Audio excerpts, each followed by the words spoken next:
ꯄꯨꯡꯖꯥ ꯂꯤꯁꯤꯡ ꯌꯦꯡꯂꯝꯃꯤ ꯃꯥꯏꯀꯩ ꯆꯣꯛꯊꯅ ꯈꯜꯂꯝꯃꯤ ꯋꯥꯈꯜ ꯂꯣꯏꯅꯥꯏꯗ ꯅꯤꯡꯖꯈꯤ ꯃꯪꯂꯥꯟ ꯇꯥꯏꯕꯪ ꯑꯅꯤꯗ ꯂꯥꯛꯂꯝꯃꯤ ꯇꯥꯡꯅ ꯃꯪꯂꯥꯟ ꯑꯃꯈꯛꯇ ꯁꯨꯞꯅꯒꯤ ꯑꯃꯈꯛꯇꯗ ꯐꯤꯔꯦꯞꯄꯅ ꯆꯪꯁꯤꯜꯂꯛꯂꯦ ꯗꯣꯛꯇꯔ ꯅꯥꯛꯇ ꯂꯥꯛꯏ ꯃꯤ ꯂꯩꯔꯝꯕꯗꯨꯗ ꯄꯦꯁꯦꯟ ꯑꯣꯏꯕ꯭ꯔꯥ ꯈꯜꯂꯤ ꯑꯗꯨꯅ ꯑꯃꯨꯛꯁꯨ ꯂꯩꯔꯝꯂꯤꯕ ꯃꯤꯗꯨꯗ ꯌꯦꯡꯂꯛꯏ ꯅꯨꯄꯤꯗꯨꯅ ꯌꯦꯡꯊꯣꯔꯛꯄꯒ ꯐꯤꯔꯦꯞꯄꯅ ꯍꯦꯛ ꯌꯦꯡꯁꯤꯜꯂꯛꯄꯒ ꯑꯅꯤꯗꯨ ꯃꯄꯥ ꯈꯪꯁꯥꯟ ꯆꯥꯅꯔꯨꯏ ꯐꯤꯔꯦꯞꯄ ꯃꯥꯁꯨ ꯃꯁꯥ ꯆꯞ ꯂꯦꯞꯄꯤ ꯃꯤꯍꯨꯜꯁꯨ ꯌꯥꯎꯅ ꯂꯦꯞꯈꯤ ꯃꯤꯍꯨꯜ ꯈꯛꯇꯃꯛ ꯅꯠꯇ ꯀꯥꯗꯨꯗ ꯊꯦꯠꯂꯤꯕ ꯐꯛꯂꯥꯡ ꯒꯥꯔꯤꯗꯨ ꯐꯥꯎꯕ ꯂꯦꯞꯈꯤꯕꯒꯨꯝ ꯏꯆꯤꯛ ꯆꯤꯛꯈꯤ ꯇꯥꯝꯅꯥꯁꯨ ꯐꯤꯔꯦꯞꯄꯒ ꯃꯤꯠꯆꯥꯟꯅꯩ ꯃꯤꯀꯨꯞ ꯈꯔ ꯑꯅꯤꯗꯣ ꯇꯤꯡꯉꯛ ꯇꯤꯡꯉꯛ ꯑꯃꯅ ꯑꯃꯗ ꯌꯦꯡꯅꯩ ꯑꯅꯤꯗꯨꯒꯤ ꯃꯑꯣꯡꯗꯨꯗ ꯐꯝꯗꯨꯅ ꯂꯩꯔꯝꯕ ꯗꯣꯛꯇꯔ ꯑꯅꯤꯗꯨꯁꯨ ꯉꯛꯂꯕꯅꯤ ꯂꯥꯏꯕꯤꯅ ꯐꯤꯔꯦꯞꯄꯁꯨ ꯌꯧꯕꯤꯔꯛꯑꯦꯗꯅ ꯑꯩ ꯗ꯭ꯌꯨꯇꯤ ꯃꯇꯝ ꯂꯣꯏꯔꯕꯅꯤ ꯅꯪ ꯂꯥꯛꯀꯅꯤ ꯍꯥꯏꯗꯨꯗꯪ ꯍꯥꯏꯔꯝꯕ ꯊꯣꯏꯒꯤ ꯅꯥꯛꯇ ꯈꯣꯟꯖꯦꯜꯗꯨꯗ ꯃꯪꯗꯨꯅ ꯂꯩꯔꯝꯕꯁꯤꯡꯗꯣ ꯍꯧꯗꯣꯔꯛꯂꯦ 이칸 칸나 맘이 태력래 누피두더기 토이네 피에빠다 피에빠가 하나 강나비브라 에코이 땀나세 그럼바 파쿰 피도리브라 파쿰 마메디 피다바 야로이도리 어두부 와항도 피에빠 쿰바 루부금 이까 떠오르가 레이링에 땀나나 강나데 피에빠나 라이비 낭감도 오나닝바네 내 와리 사오고 아이 캔틴도 레라마게 로이랑은 악라오 Hoi, ay laagi nang leramo. Pirepa thokraga ahomduda lehawi. Thoina amuk tamna da hangi. Tamna nang kay khalino. Hauzula amba misaktuni aikhoina haibado. Ado ngasisimadi nang wakhal khallaga hayeng atong pakumpiro. Sina tana asuk yamba senpamse. Sagat pangamloi haina aina su khallai. Tamna na ay seldi yam darkar oi. ꯑꯗꯨꯕꯨ ꯑꯩ ꯁꯤꯃꯗꯤ ꯉꯝꯗꯧꯕ ꯃꯥꯟꯗ꯭ꯔꯦ ꯑꯩ ꯌꯧꯈ꯭ꯔꯒꯦ ꯀꯣꯟꯅ ꯑꯃꯨꯛ ꯊꯦꯡꯅꯔꯁꯦ ꯊꯕꯛꯁꯦ ꯑꯔꯥꯏꯕ ꯅꯠꯇꯕꯅꯤꯅ ꯑꯩ ꯗꯤꯁꯤꯖꯟ ꯂꯧꯕ ꯉꯝꯗ꯭ꯔꯦ ꯑꯩ ꯉꯝꯒꯗꯕ ꯃꯥꯟꯗ꯭ꯔꯦ ꯍꯥꯏꯗꯨꯅ ꯇꯥꯝꯅ ꯍꯧꯒꯠꯂꯛꯂꯦ ꯃꯁꯥꯗꯨ ꯊꯛꯀꯠꯂꯤꯕ꯭ꯔꯥ ꯐꯤꯡꯂꯤꯕ꯭ꯔꯥ ꯑꯃꯗꯤ ꯇꯧꯔꯦ ꯆꯠꯂꯨꯈꯤꯒꯦ ꯍꯥꯏꯔꯝꯂꯒ ꯀꯦꯕꯤꯟꯗꯒꯤ ꯊꯣꯔꯛꯂꯦ ꯀꯣꯔꯤꯗꯣꯔ ꯑꯁꯥꯡꯕꯗꯨꯗ ꯋꯥꯈꯜ ꯐꯨꯡꯕꯪꯅꯗꯨꯅ ꯇꯞꯂꯤ ꯇꯞꯂꯤ ꯆꯠꯈ꯭ꯔꯕꯅꯤ मादी मथाई आमना कोकथक्ता थांगतलगा हॉस्पिटल अदुगी लिफ्ट तो हांगदोई अदुगा मासु मनुंग चंगकलगा लेपी थांगदना लेपीबा फिरेपदो मा उसिलुदे अदुबु हांदा लेरंबा फिरेपना हांगलई अनाबा यावब्रो खंजेलदुदा तामना नाकंदा मंगा खक्तमक चेपलपना खंगी येंगुबददी फिरेपो ओइतुना लेरंले खुमदा तुमिन लेकी हांगकलिबा वहांगदो मंगोंदा नत्तबगुम नाकोंदे येसिलकलिबा खंजेलसे मंगोंदा अवाबा पोटलुम अमगुम ngasisu haujisu potlum heni hena thangalai mama kokto thangatpa bo hek ngamdre phirepa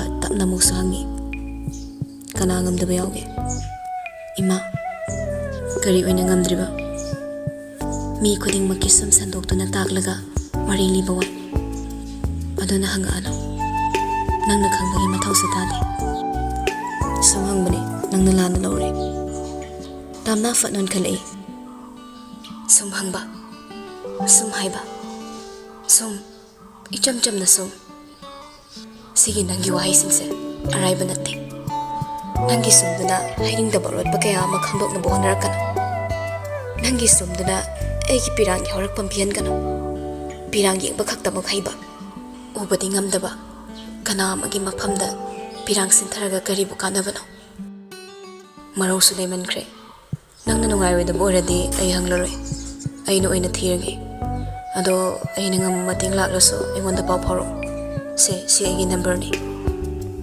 haiduna phirepagi card ama court ki purit khawdagi lauthoraklaga tamna da pi lift ki thong hangduna hek hangdorakpaga mapa chana kiduna tamna hanna phirepada yenglamda thokre chumdring satkre phirepa tingthoktuna leiramba makhutto page thangzilamde chatkiba nupidugi maike yengni yengna lefawi maso tuminna maral leiraba misak amago leiri magi sumaral waraudna chatkiba magi maphamda maral amadi leiki Phirep tapna makut thangdaraklaga pocket ta hapjinki magi car to hanjinna.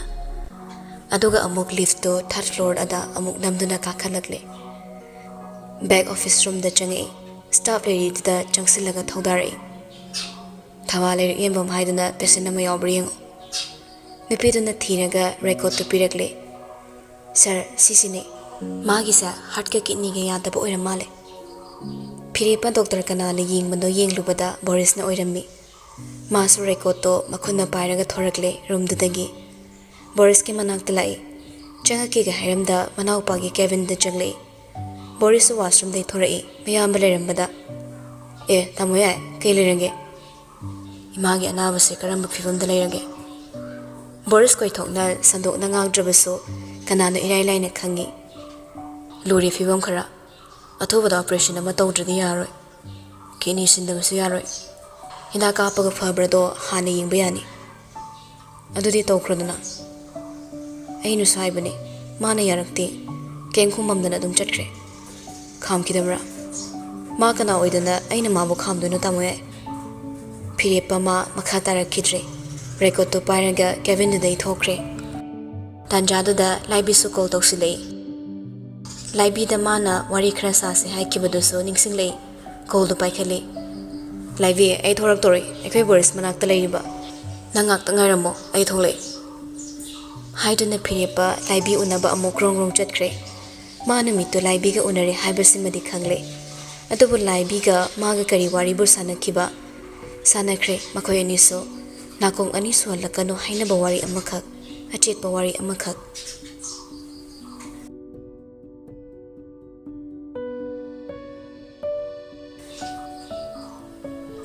Molhai na binushitna shandiyagi yachanglakpagi liri humlakpakan kangsi makhona kang yerakpa matam ujek wayasingna jek mayumda hanjilakpakan tamna maningi pukhridagi khongambul oinaba ising batil ani sokatlaga thanamle hairaga maninglomda hanjinduna changai rice cooker da ising haptuna thangatkre aduga gas tana insang thongna bahaina insang mai thangatli thamasu chakom changai mara macha amada famtharaklaga hangi doctor na kari hairaklaba nangna thingna halaisina karinge canteen da sung hak changure kai baira uni ma hidak chaw hairaktana naradi hidak chaw hairak patabani phagani hybrasini da hidak charadi phani chadradi pharoi hairi hidak chaba kawgonu ko hanubina ikaw he kauksinardana angang macha dawna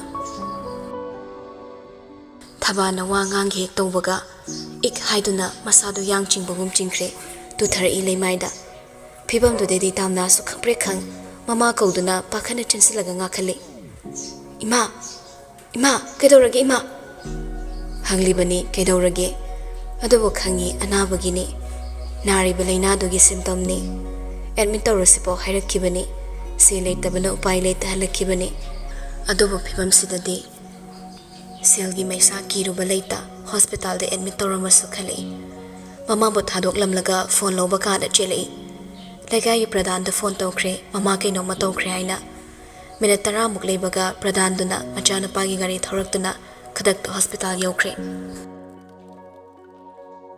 numidang di Phirep nan khege iman manada ongduna leirami chak charas tuminna chaba aduga mapung phana ju chakidaba sofa da fammi Yanglin do maning da ngathai fam thaba loikraba suru Phirep gi manak changsilaga phamai nupi ama thengai hai ma da yadren hai ekhoi ni chatlaga muktang ningang no sida mina yarak trabadu da aina kari haru so haino angang ama yawde haina aina nangbu mirai kibra nangna su amna angang pami sa kaigino yumsida nupa ai khangni haiba sunate Boris leire ai adu khangna laisu khangdaba nate ngasi phawba nangondagi mayam ama niduna laklaso handaki siga yam khene miyoiba ama oina tamane ya phamthoi karamba IPC gi section palaga no nangna engonda daf amuk torok tuisina kisare da na pinoise hingchabi oin tawradana ai di khangdi ko yadaba yaroi so nang wa makha tarano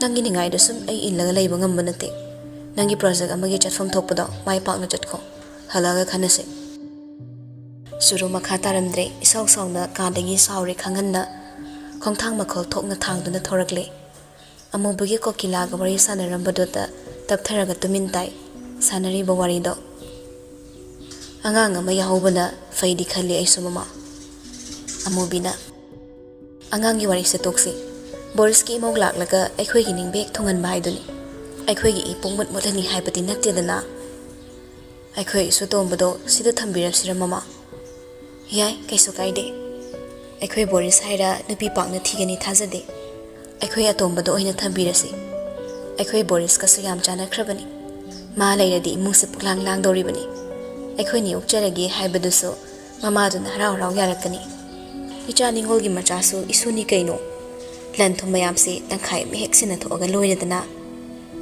suru hadana mamai leiraga magi ka manungda mu changakle ningol macha ahal singdugina masunu pado suru mayum sida lehaningde mama du samane kya nu shibo oiramde adogi sumathakta atopa amagi angang yo pama pamlamde masu angang yaw bangamgani khangmana angang do topagi yok papamdaba aduga amukso magi profession amadi figure skin gi makhal makhal seasonary medication sida effect lakhaningdabana ma pregnant oibusu pamdabani alsing da khanawri bawaduna tanmana suru wakhalama chana di khankrabani ka manu hek changakpaga magi drama horakle isuk suk tharaga tumina phamong ka khatkre phire pama su kaisu usilamde uhan lage khangal lage matagum ohong khita ulakpado phire pamana de okidre uraroi khana udadabasu natte udaba singmani anishiki relationship si phajade haibadi yade adubo masa masagi mathawna maram oiraga tamna toina leinabana amana magi feelings khangma watli haibada haimanbani thoklaroi adubo magi mathawna amana so minungsi pibide warongde amana so thoirakte saurude understanding amada leinabani masa masagi apambada khutthingsinade decision ama lobada amagi wangaide amana loramba decision dasu amani yaningde kaishu yetnaramde hantak angangi matang sidani makhoi ani kok chingsulibase adubu surugi ningainani amaromda angang asuk yamna pamlaba karigidamak mana pregnant oiba pamdriba simasu hangba yabo hang ama oiri ma masagi hak pamba mana karigi beauty maintain tawbaduna hina lumna loriba sisunga ningai oiba wafam amani phire pana phamung atopada tumnaba pham thakibaga suru phuk hogalaglaga phamangda makhong yantha phire pana semlibado yenglaga tamo yai wamta di khana sida ayam leita de nang nagi decision sida yan indrisa kaigino phire pat pham thaba loikre masado kangtholda masa tangkhai manga tharaga makhong sangda tingthoklaga hippi ai yade habanati atopa mi amamong thiba taredana asana yaningdabada akhoi force tawroise hoi haidana harau yarakpa mathau maram khangdaba midudi aisu pamde asuk chawba thabak ama tawbirak toribanina akhoi khara lonjatradi kamaina yang ya thorakani hina se pambai oirambasu yai akhoi ani magi manak chalaga haijaruse ai magi makhong soktuna su khurumgeba nupi amagi awabadi nupi oibe khaktana khangani masu nupi ne ma soidana yarakani ba hairaga suru ira kitang thanglei phire pasu nungaitre magi nupigi maongduna phare kai numita chasige nang naiba numita khweni maimanak chalurase ira thangla mammitto ngangta mamon toraklaga amuk phamung ka khatre phire basu angang machagumna magi nupigi maongduda haira pinglamlagi hipthakre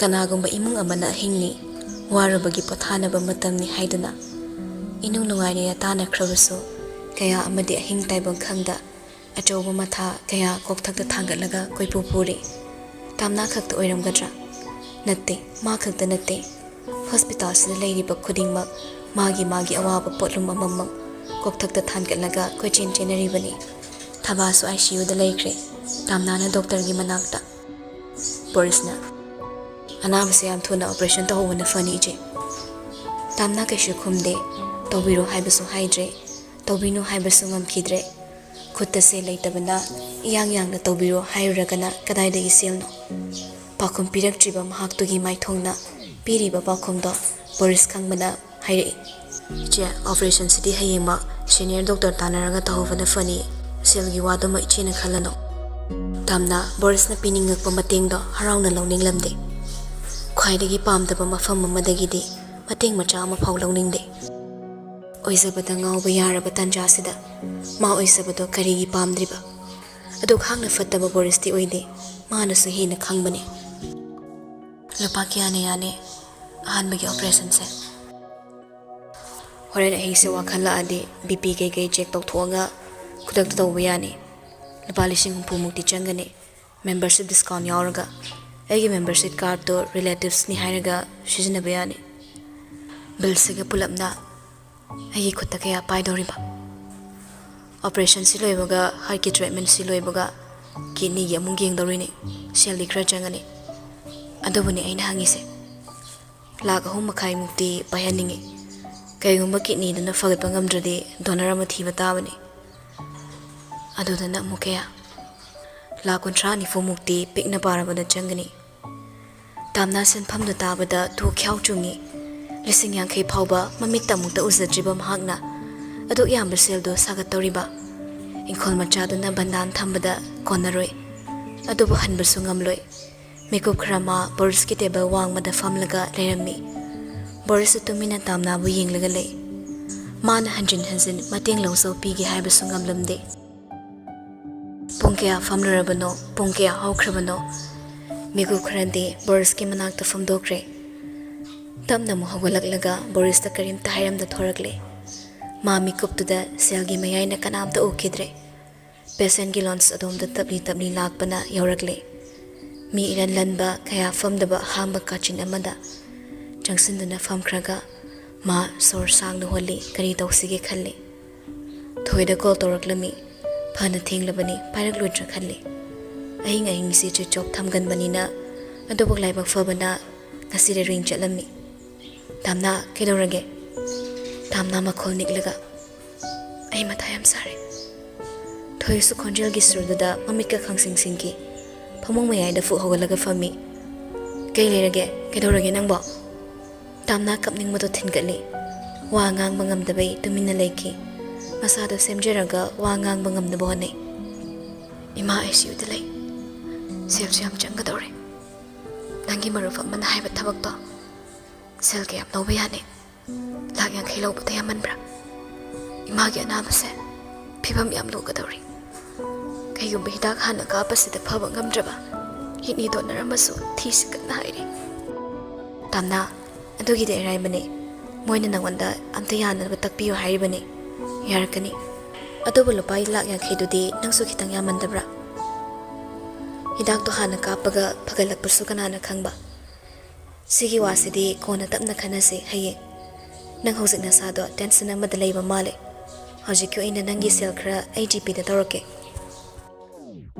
ꯍꯣꯁꯄꯤꯇꯥꯜꯁꯤꯗ ꯑꯩ ꯇꯧꯐꯝ ꯑꯃꯠꯇ ꯈꯪꯗꯗꯅ ꯅꯪꯉꯣꯟꯗ phone ꯇꯧꯔꯛꯄꯅꯤ꯫ Admit ꯇꯧꯔꯒ ꯂꯩꯕꯁꯨ ꯇꯥꯔꯦ꯫ ꯐꯔꯦ, ꯅꯪꯒꯤ ꯑꯋꯥꯕꯗꯨꯒꯤ ꯃꯇꯦꯡꯗꯨꯕꯨꯗꯤ ꯑꯩ ꯋꯥꯔꯤ ꯁꯥꯔꯒꯦ꯫ ꯃꯣꯏꯁꯨ ꯁꯣꯏꯗꯅ ꯍꯔꯥꯎꯖꯅꯤ꯫ ꯊꯨꯅ ꯄ꯭ꯔꯣꯁꯦꯁ ꯇꯧꯕ ꯑꯩ ꯄꯥꯝꯃꯤ꯫ ꯑꯩ ꯁꯦꯜ ꯌꯥꯝ ꯗꯔꯀꯥꯔ ꯑꯣꯏꯔꯦ꯫ ꯑꯗꯨ ꯅꯠꯇ꯭ꯔꯕꯗꯤ ꯑꯩ ꯊꯪꯅꯕ ꯃꯤꯀꯨꯞꯇ ꯑꯇꯣꯞꯄ ꯐꯤꯔꯦꯞ ꯑꯃ ꯂꯧꯔꯛꯄꯁꯨ ꯌꯥꯏ꯫ ꯑꯩꯁꯨ ꯊꯝꯂꯒꯦ꯫ ꯅꯪ ꯄꯥꯎ ꯐꯥꯎꯔꯛꯎ, ꯉꯁꯤꯃꯛ, ꯍꯧꯖꯤꯛꯃꯛ꯫ ꯀꯣꯜꯗꯨ ꯊꯝꯅꯈ꯭ꯔꯦ꯫ ꯇꯁꯦꯡꯅ ꯄꯥꯝꯂꯕ꯭ꯔꯥ? ꯃꯃꯥ ꯑꯃ ꯑꯣꯏꯕ, ꯑꯗꯨꯁꯨ ꯃꯥꯒꯤ ꯃꯊꯥꯅꯨꯡꯗ ꯀꯣꯟꯁꯤꯟꯕ ꯐꯪꯂꯣꯏꯗꯕ ꯃꯆꯥ ꯑꯃꯒꯤ꯫ ꯄꯥꯝꯗ꯭ꯔꯦ, ꯄꯥꯝꯂꯔꯣꯏ, ꯅꯛꯁꯤꯟꯅꯔꯔꯣꯏ ꯈꯟꯅ ꯊꯥꯡꯗꯣꯛꯈ꯭ꯔꯕ ꯈꯣꯡꯊꯥꯡ ꯑꯃꯨꯛ ꯍꯟꯖꯤꯟꯅ ꯊꯥꯡꯖꯤꯟꯒꯗꯧꯔꯤꯕ꯭ꯔꯥ? ꯑꯁꯦꯡꯕ ꯅꯨꯡꯁꯤꯕꯗ ꯂꯨꯞꯆꯕ ꯀꯅꯥ ꯑꯃ ꯃꯅꯥꯛꯇ ꯅꯛꯍꯟꯅꯤꯡꯗꯕ ꯃꯍꯥꯛꯇꯣ ꯉꯁꯤꯗꯤ ꯆꯩꯔꯛꯂꯔꯣꯏꯗ꯭ꯔꯥ? ꯅꯨꯡꯁꯤꯕ ꯃꯆꯥ ꯄꯤꯒꯦ ꯍꯥꯏꯅ ꯆꯪꯁꯤꯜꯂꯨꯕꯗ, ꯅꯨꯡꯁꯤꯕ ꯃꯆꯥ ꯑꯃꯒꯤ ꯁꯛꯇꯝ ꯎꯍꯟꯒꯦ ꯅꯛꯁꯤꯜꯂꯨꯕꯗ ꯆꯩꯔꯛꯂꯔꯣꯏꯗ꯭ꯔꯥ? ꯇꯝꯊꯤꯕ ꯃꯤꯆꯩ, ꯅꯛꯁꯤꯜꯂꯛꯀꯅꯨ, ꯌꯦꯡꯅꯤꯡꯗꯦ, ꯃꯩꯊꯥꯕꯤ ꯍꯥꯏꯅ ꯑꯌꯥꯛꯄ ꯈꯣꯟꯖꯦꯜ ꯈꯛꯇꯃꯛ ꯊꯥꯗꯣꯔꯛꯄ ꯍꯩꯕ ꯏꯪ ꯏꯪ ꯂꯥꯎꯕ ꯁꯛꯇꯝꯗꯨꯅ ꯈꯥꯅ ꯌꯦꯡꯂꯛꯄ ꯃꯤꯠꯌꯦꯡ ꯈꯛꯇꯅꯤ ꯐꯪꯖꯔꯛꯄ꯫ ꯑꯊꯣꯠꯄ ꯍꯥꯏꯕꯁꯤꯃ ꯃꯥꯒꯤ ꯃꯐꯝꯗꯗꯤ ꯈꯖꯤꯛꯇ ꯐꯥꯎꯕ ꯐꯪꯂꯛꯈꯤꯗ꯭ꯔꯕꯅꯤ꯫ ꯂꯣꯅꯕꯤ, ꯈꯣꯡꯊꯥꯡ ꯑꯃꯅ ꯑꯣꯏꯍꯟꯈꯤꯕ ꯂꯣꯅꯕꯤ, ꯃꯧꯒꯤꯁꯤꯡꯗ ꯆꯟꯅ ꯆꯟꯅ ꯂꯩꯁꯥꯔꯤꯕꯤ ꯂꯣꯅꯕꯤ, ꯃꯌꯥꯝꯒꯤ ꯃꯤꯠꯌꯦꯡꯅ ꯁꯝꯖꯤ ꯈꯣꯝꯒꯠꯂꯕꯤ, ꯊꯃꯣꯏꯒꯤ ꯃꯔꯤꯗꯅ ꯂꯥꯏꯖ ꯏꯁꯤꯡꯒꯨꯝ ꯏꯁꯦꯡ ꯁꯦꯡꯂꯕꯤ ꯂꯣꯅꯕꯤ, Mani, Lonabi, Lonabi. Ngaksam paiduna inthoraki mising yamna khangkidabi Lonabi. Ngasidi ngaksam laktuna ilakkiba mahaktugi mafamdagi nizaruba tari. Anauba mateng amamo khankibani amuk hanna nangi nanakta naksillaroi. Pikhraroi aina ayetpa adubo ngamdre ngasidi. Handuna thangzanduna nizaruba tari magi mafamdagi achauba mateng ama. Punsigi tangka kayada sukaw kawdana ningsingduna leiragadawba hawkiba magi wari pumnamakpo masana tapna muthatchagi khanduna wakhal khradi honglaklabani. Adubu amuksu hanagi kauningdaba kawthokibana pharaba tingkhang maraktuda amuksu changsinba tari. Samsung gi ringtone na vibration ge loinana khingzalakpada khangpre khangda lengzum anido inkhalakle. Kasaidagi mangduna leirambado ma wakhal tari. Inkang khangkibana mihuldumadi hawjiksu dak chaning tadana hulakle. Phone to the yingubada tawrakliba number do save leiba amadi oiramdre. Adubo true caller dadi chongthorai. Phirepa kanglasa ma hanna hulamba mihuldudagi itong tongana mipaibagi mihul amaga hapchilaktuna hina khongjel yangna chongkhalakle. Handakti sordo phina holabani. Asum tawringai paidringai da tatkibana hadokre. Pareda khanna kitang yanglingi amuk nosilakle ringtone handakti sor amuk tang hondorai makhol thokna honkiba sorduna pakat popum namak tangkhai amadi yaki oina nemthankre paikhalaga nakong na hapkani khangna khangdaba sadna hangli. Hello kana maliba nangna haibiyo number sina kanadagi loriba haido wada laksi matam lawo lungaiti. Phirepa tapna mengna thilai athauba wahina ngarang na paku mama ngasi na paku mama anawo kari wa khalamu khalle nangna igi nakta amuk nakshilaki haibagi asado leiradi thado aina ngarang dangon otkibado nusiba nate minungshini kayumbana minungshi so nangna makhani khalaklade nangsu phatmande ai nangna silgi damak bigi hairakliba angangdo ichado pamde